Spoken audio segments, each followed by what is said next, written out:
So it is still the year 2036 and World War III has just started.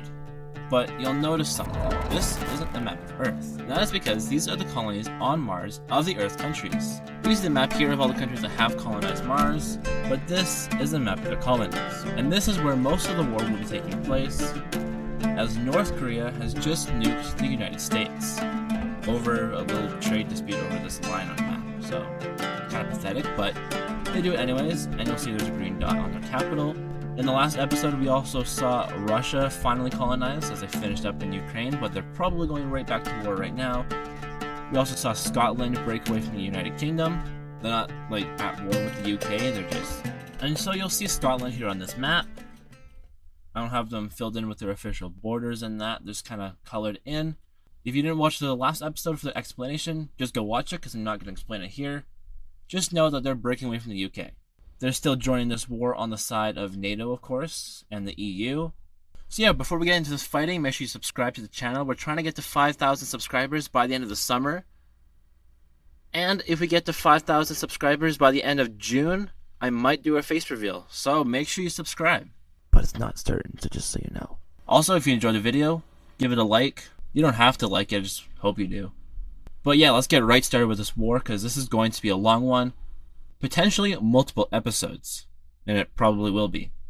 So right away you'll take a look at this map and you'll compare it to the last episode and say, hey, at the end of the last episode it was just the US, Russia, and North Korea colored in, and you're right, it was, but obviously because Russia and North Korea attacked the US, then NATO gets involved, and then on Mars, China's also getting involved too, just because, yeah, and probably Pakistan, but they're staying out of it for now.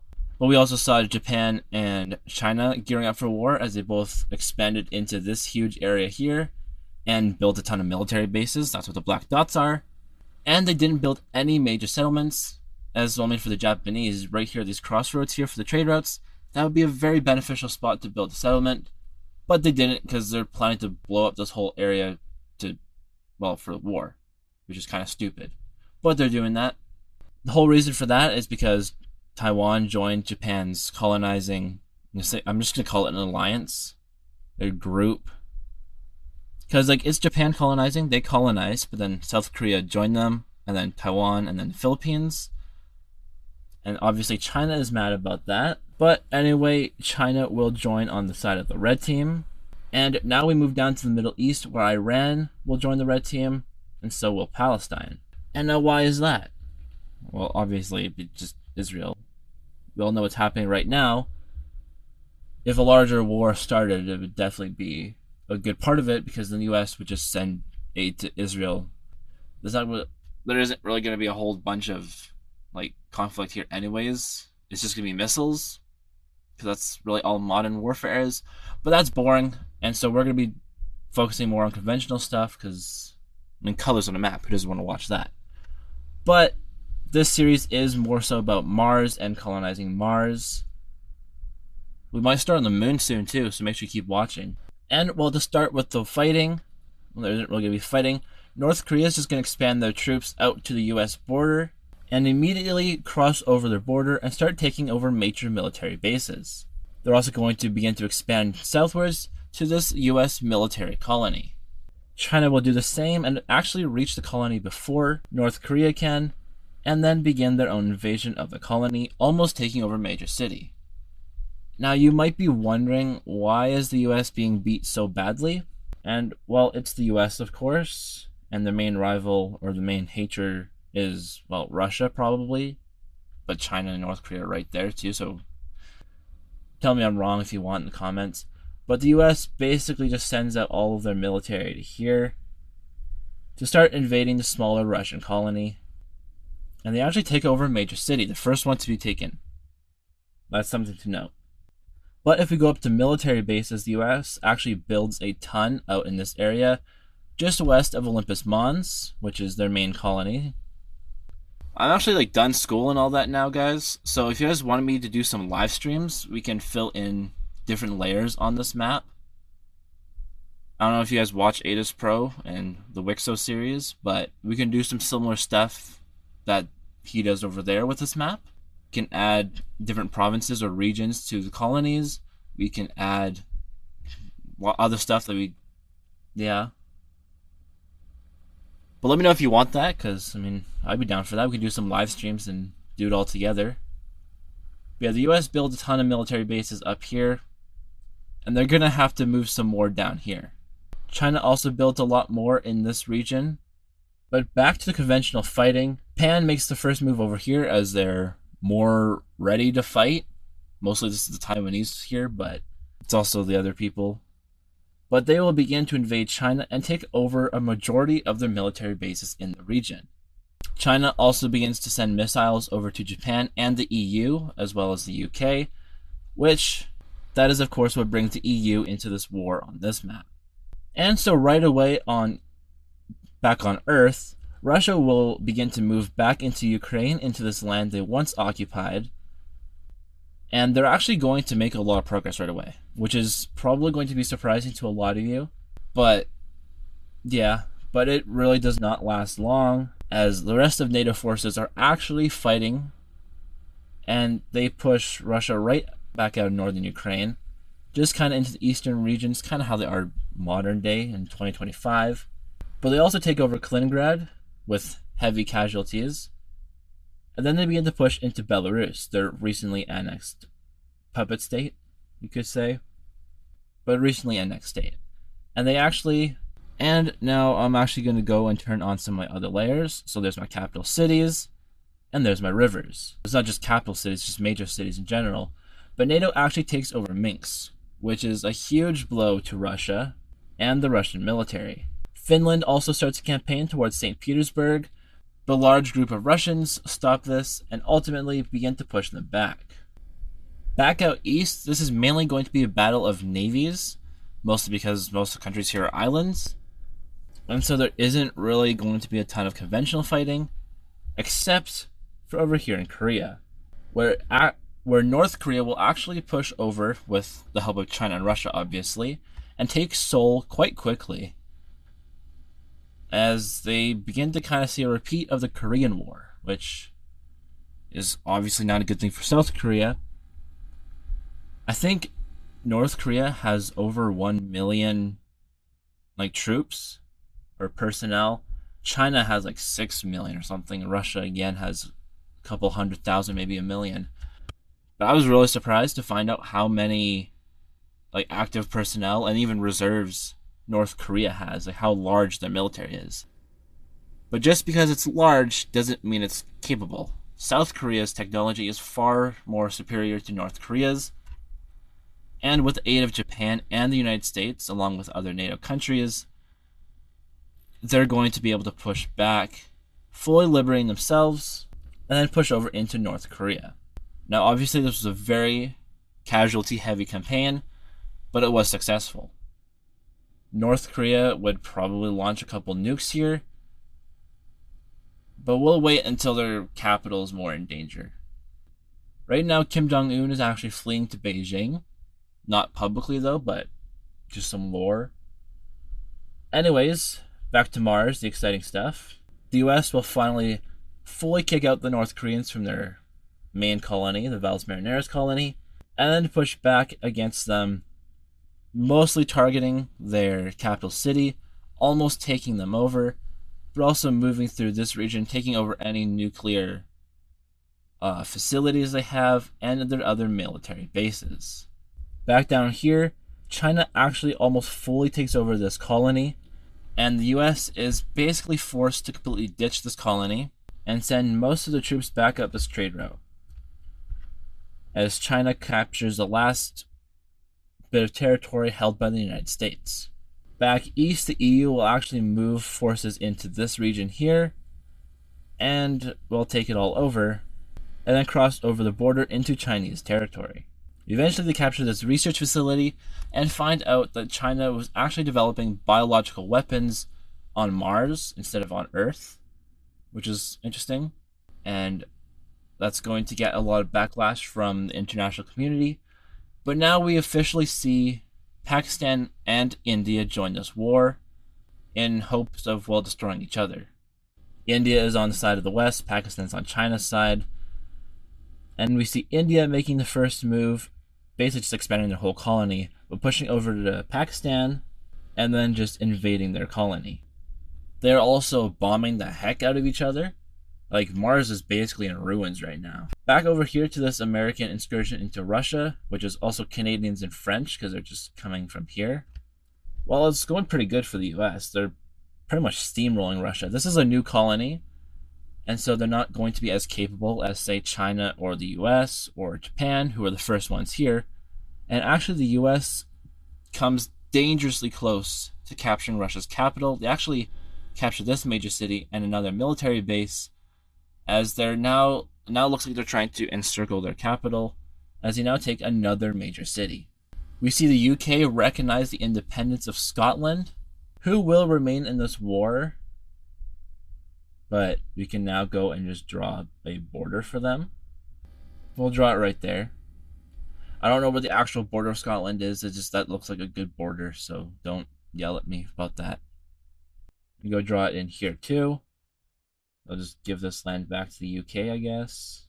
So now we can go and color in India and Pakistan on their different sides of this war. So yeah, this would definitely be World War III. Obviously, countries in North America are fighting, countries in Europe, countries in Asia, but also countries in South America, Africa, and Oceania. Because, well, I mean, there's French Guiana in South America, and then there's the British-controlled Falkland Islands in South America. France still has Réunion and Mayotte. I apologize if I butchered those names. I don't speak very good French. Which, I mean, you think our country's bilingual in English and French, that I'd be able to speak French, but I don't. You took it in, like, grade 4. After, like, grade 6, they don't teach you French anymore. You gotta take that class.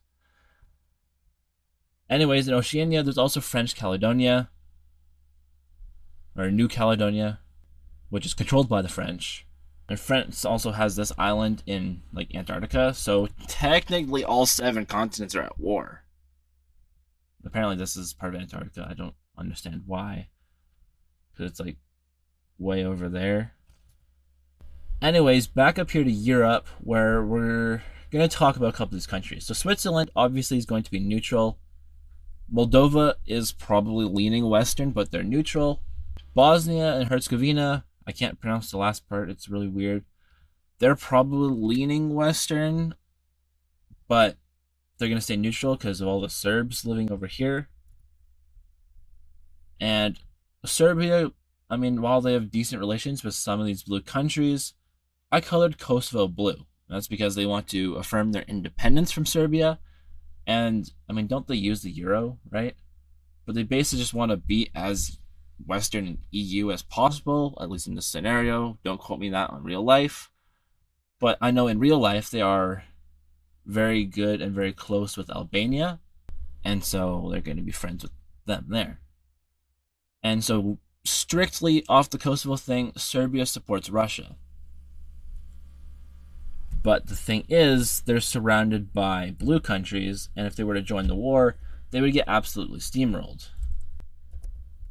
The only way they could join this war is if, like, Russia takes over all of Ukraine, all of Romania, pushes down into the Balkans, going up into Central Eastern Europe. Well, then they're surrounded by red. So then they'll join, they'll get Kosovo, Montenegro, Albania, probably help out Croatia and Hungary, and they'll get a lot of land. But obviously that's not happening. Now the Caucasus countries are interesting.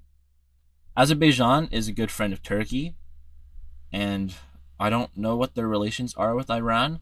I know there's more Azerbaijanis living in Iran than in actual Azerbaijan, which I found that interesting. So I don't know if they would actually join this war and go to war against their families, but are they going to help out with their ally? I don't know, it's weird. Armenia, I know they're part of the CSTO and a Russian ally. I don't know how good of a Russian ally they are modernly, or how close they are to Iran or something. I know Georgia doesn't like Russia, and they're going to join this war. That's because Russia basically occupies part of part of Georgia already. There's the separatist groups of South Ossetia and Abkhazia.